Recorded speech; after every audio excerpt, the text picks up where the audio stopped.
I know a wonderful Muslim interfaith organizer in Singapore who makes motivational posters and Facebook posts with quotes from Rabbi Sachs' Dignity of Difference. Singapore uses interfaith in order to create social cohesion between the 10 main religions of Singapore, including Buddhism, Taoism, Hinduism, Confucianism.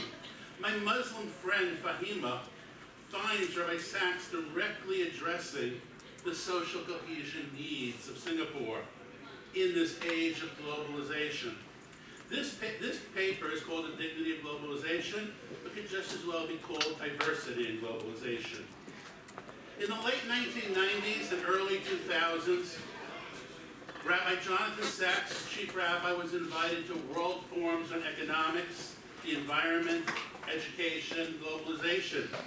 These conferences, such as that time the G7 Summit, the Davos Conference, were meetings of world thought leaders seeking to give direction to political leadership. At the time, Rabbi Sachs was a master of the form, advocating in his speeches for a moral climate to be created because free markets are not moral, and the goal of profits does not lead to responsibility or human dignity. The book, Dignity of Difference, grew out of those talks. Much attention has been given to Rabbi Sachs' view of interfaith in chapter 3 of Dignity of Difference. However, less attention has been given to the rest of the book, chapters 4 through 10, which explain how these interfaith views are embedded in a broader, more robust theory of globalization, of which interfaith is only one element in his much bigger speeches. There's a dignity of globalization, and globalization needs diversity of religions. Now, this talk will not just be based on the book Dignity of Difference, but also in many of the earlier and later drafts of those same talks that were given, such as the 2003 paper, Global Covenant, A Jewish Perspective of Globalization, or the prior 2000 Markets, Governments, and Virtues.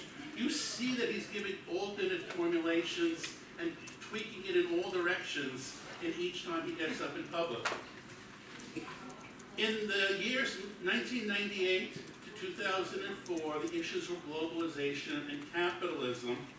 Samuel Huntington at that point was an advocate of the clash of civilizations, while Sachs followed Thomas Friedman, who wrote at that point Lexus and the Olive Tree, and Benjamin Barber, Jihad versus McWorld, who believed in the power of the market to temper the clash. On the issues of capitalism, Sachs used the critics of unchecked capitalism, such as Naomi Klein's No Logos, George Soros' Open Society, many works of Michael Walzer, and Zygmunt Bauman on globalization.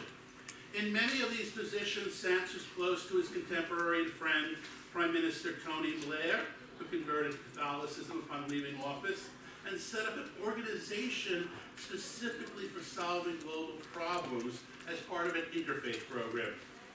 In his writings, 1996 to 2004, Sachs envisioned the globalization of Jewish concerns on economics, communications, travel, environment, education, healthcare. Now, we've all mentioned how much he's influenced by communitarian thought, because for Sachs, the covenant in our age of globalization is to recognize there are many covenants. And therefore, he writes, religions teach us to look beyond the tribe and nation and toward the universal God of justice, righteousness, peace, and human dignity. And therefore, that's what he thought all religions do. And in some way, he sees interfaith as really made up of these many covenants to solve the world's problems.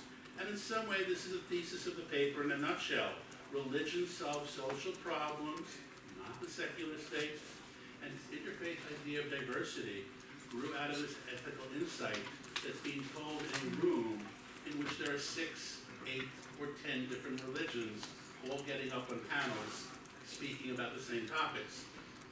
Now, besides the communitarian critiques of Walter, Putnam, and others, Sachs was influenced at the turn of the millennium's third way economics of Bill Clinton, Tony Blair, and Pope John Paul II, seeking to balance free market with social concern. And he said that the answer is not government action or the working of the markets. For Sachs, the answer is the third sector, the domain of families, congregations, communities, neighborhood groups, and voluntary organizations, which are all bigger than the individual and smaller than the state. Now, before I turn to dignity of difference, I want to go back to some of his antecedents. So I must point out that it's going to play a role in his language of these talks. Alistair McIntyre's idea of human flourishing in After Virtue is that we have a narrative view of our human life which links birth to life, middle to end, and we look to these narratives in order to discriminate between particular practices and goods, in order to ask, what is the good of my life? And one can only know this by being part of a living tradition that is historically extended. Very sack-sounding. But 20 years later, Tony Blair developed his foreign policy through the concept of an international community, a recast of domestic ideas of family, local community, and emphasized the interdependence of many nations in a community of nations based on the domestic interrelationship between persons and community. Blair focused on the idea of global community, created like a tapestry in which different nations with different religions could share common values, like equal worth of humanity. Sachs was certainly influenced by his fellow conference speaker, Tony Blair. But I must digress for a moment and explain to you how speeches in some place like Davos or the G20 come to be. This past year, I had the privilege of being a keynote speaker at this year's R20 Summit, part of the G20 Summit. And even though I am far from as eloquent or as learned as Rabbi Sachs by any means, but in the process, I saw how my talk came with a clear invitation letter of what I was supposed to speak on. There was a clear conceptual organization of what the program wanted to achieve in the final communique before any of us started speaking. And it went through 3 drafts until the staff made sure all the proper buzzwords of the conference was in it. And after we gave our talks, they made sure our talks was integrated, so there are now a whole bunch of Hindu and Muslim papers that have a footnote to my paper, because they made sure we were all integrated to each other. Rabbi Sachs's public papers on these topics show the same integration, and certainly are now integrated within people like Bill Clinton as part of his footnotes, as part of the editing process. One other thing I must get to before coming back to dignity of difference is his love for Anglicanism. And that could be an own paper in its own right. But Chief Rabbi Sachs was the sole Jewish defense against the ending of Anglicanism as the established Church of England. And I'm going to quote from his document that he submitted to the House of Lords about why you should keep Anglicanism as the established church. A covenant, meaning the Anglican covenant, is not a yes-no way of partitioning reality. It is not a matter of a right-wrong preposition with one side being erased by the other. It is possible to enter a covenant without erasing the other. A covenant is predicated on difference. Cooperation is the nature of covenant. A covenant brings radically different people and communities together. Husband, wife, parent, child, man, and God. Ultimately, God and humanity, through love and trust, face the future together. If we were all the same, we would not need a covenant. And for Rabbi Sachs, already, interfaith comes from a belief in covenants. Now returning to the dignity of difference. On the topic of globalization, Sachs connects many of the contemporary issues directly to biblical stories, and I'll leave that for the speakers tomorrow. So, for example, he starts off the first age of globalization where the Phoenicians would do their trade around the world. Sachs said there are many positive changes of globalization, but many negative ones, and deeply threatening in traditional cultures. But for Sachs, he writes, religions teach us to look beyond the tribe and the nation to the universal God of justice, righteousness, peace, and human dignity. And Judaism is one of those universal voices. Not the only one, but one of them. The prophets of ancient Israel were the first to think globally, to think of humanity as a single moral community linked by a covenant of mutual responsibility. And for him, religions endow life with human dignity. They give us freedom, volition, and choice to make the world a better place. They allow us to dream, have hope for a better tomorrow. Religions teach us a moral view, so we use technology and globalization for good and not for bad. He never directly addresses the parts of religion, or even of Judaism, that don't increase human dignity, nor does he ever write response to indirect texts, which is a separate story. In the age of globalization, he also talks about we need education.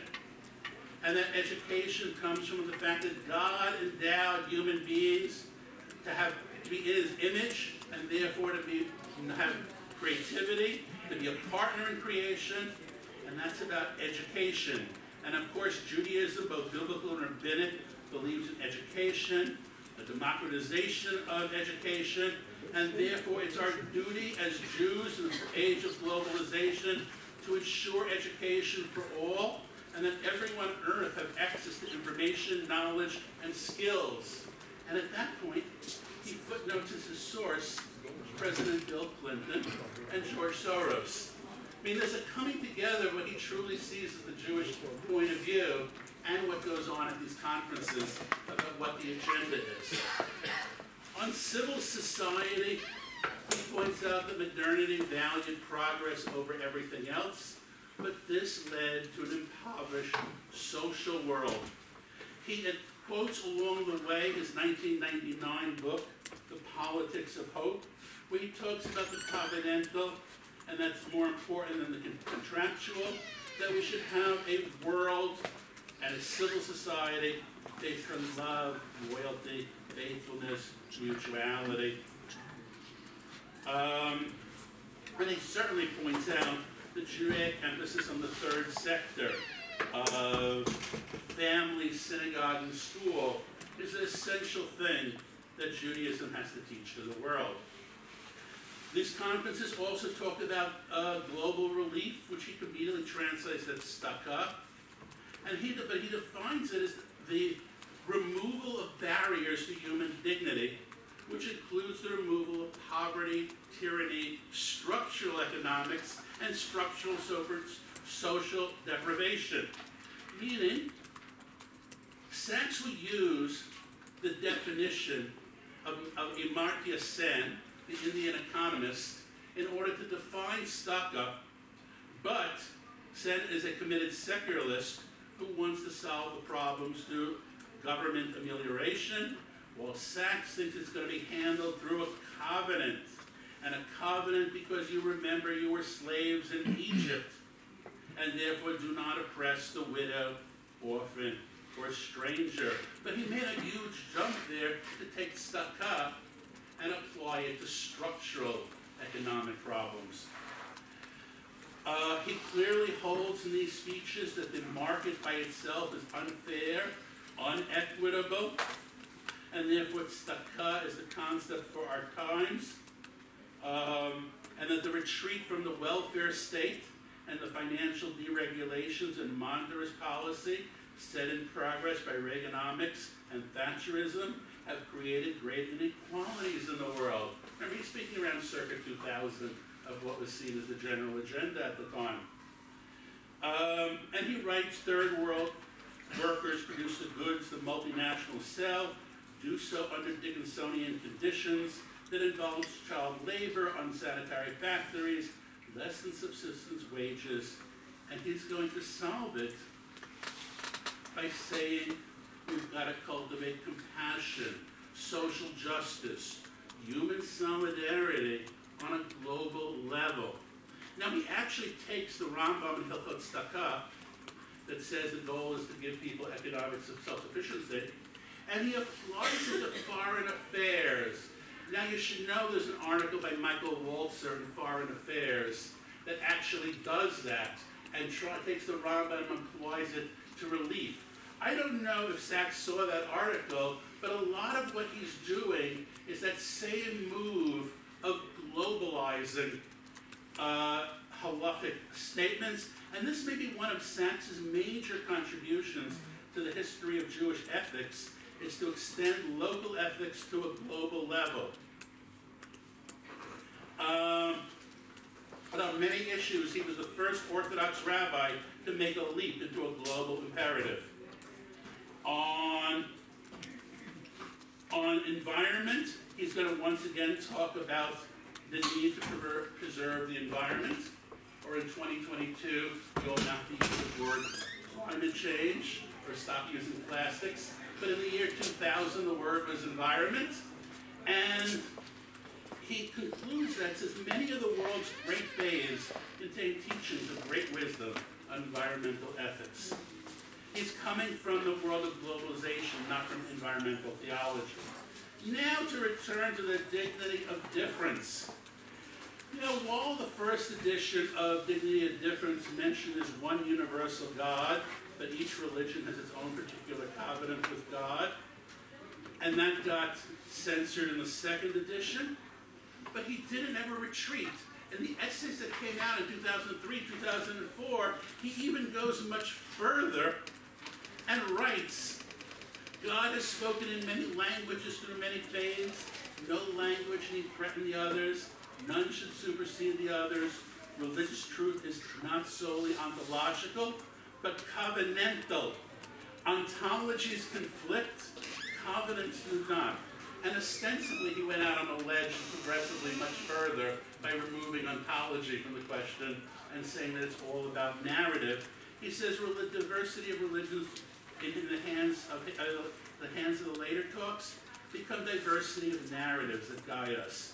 And therefore, he's much closer to McIntyre and Tony Blair in the way he formulates it as he's going on.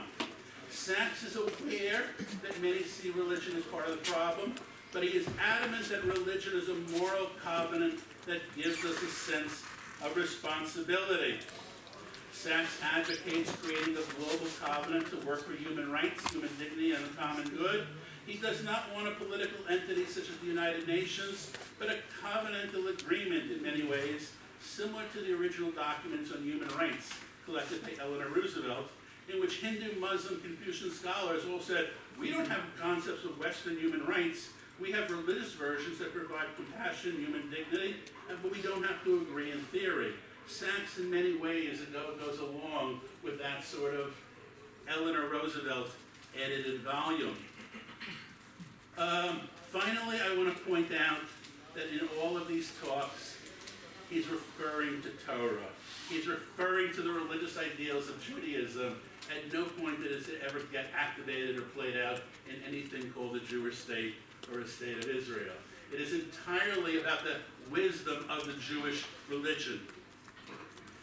Sachs extolled the power of interfaith difference as shown, and how he gathered with representatives of many faiths to offer solace, give advice, and try to work together to make the global world a better place. He recounts, and as I conclude, how at one memorial event to the victims of 9/11, he says, the Archbishop of Canterbury said a prayer. So did a Muslim imam. A Hindu guru from India recited a meditation and sprinkled rose petals on the site. The chief rabbi of Israel read a reflection he had written for the occasion.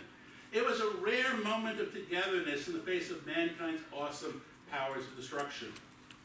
This entire sentiment of togetherness, as opposed to the force of destruction, embodies his general approach to advocate for the acceptance of other faiths and to respect other religious paths, and that interfaith is good as many covenants in our age of globalization.